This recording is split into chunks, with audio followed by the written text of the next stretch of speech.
大家好，我係沖繩。近日喺互聯網上面都充斥住好多仇恨嘅言論，例如落井下石啦、詛咒啦、辱罵啦、人身攻擊等等。首先我喺度希望大家認同呢一點，就係咒罵只不過係情緒上面嘅發洩，其實對咩事呢都冇丁點幫助嘅。如果咒罵有用嘅話呢，咁應該就唔需要軍隊同埋警察啦。其實我哋今日生活喺地球村，大家理應守望相助。正所謂互爭不足，分享有餘。你諗下，如果世界上每個國家都唔掂，只有你生活得最好，你覺得可唔可行啊？簡單舉個例子，有一個地方全部都係窮人，得你一個最有錢，我諗你應該預計到個結果啦嘛。今時今日我哋成日都話人類命運共同體，就好似你隔籬屋火燭咁，你可能未必有即時性嘅危險，但係千祈唔好幻想呢件事唔會波及你。我哋嘅國家一路努力幫緊其他國家，又有幾位外交部嘅發言人為我哋把好外交同埋形象嘅關卡，成績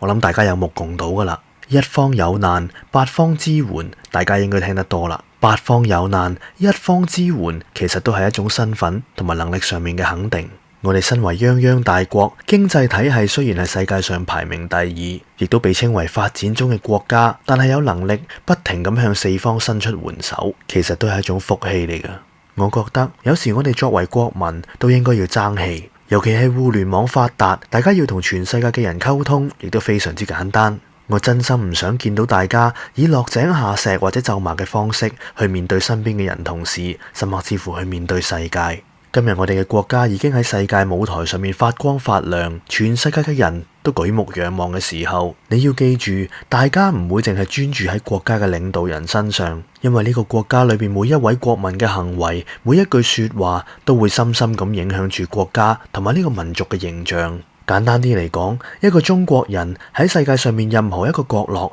只要係踎咗喺地下，又或者吐咗一篤痰，甚至講咗一句粗口，呢啲種種嘅行為都會影響住國家，甚至乎係呢個民族嘅形象。目擊嘅人未必會過嚟問你喺邊度嚟嘅，但係只要你係黃皮膚、黑頭髮、黑眼睛，你嘅行為就會算到你國家嘅頭上。同樣，互聯網上面嘅言行亦都係一樣。喺另一方面，你嘅言行舉止亦都正正反映咗你嘅教養，亦即係你父母或者兄長對你嘅教育。你唔好同我講對方嘅質素有幾差，因為呢一場唔係一場鬥差嘅比賽。更何況，我覺得你嘅成功感唔應該由鬥嘴鬥贏人哋而得返嚟嘅。好多時我哋唔中意被咒罵，我哋批評咒罵人嘅人，但係我哋最後點解會成為自己最唔中意嘅人呢？你要獲得尊重，請你首先確認你自己值得被尊重，而最重要嘅係一個對你嚟講好簡單嘅發洩行為，會令到世界上面嘅中國人一齊蒙羞，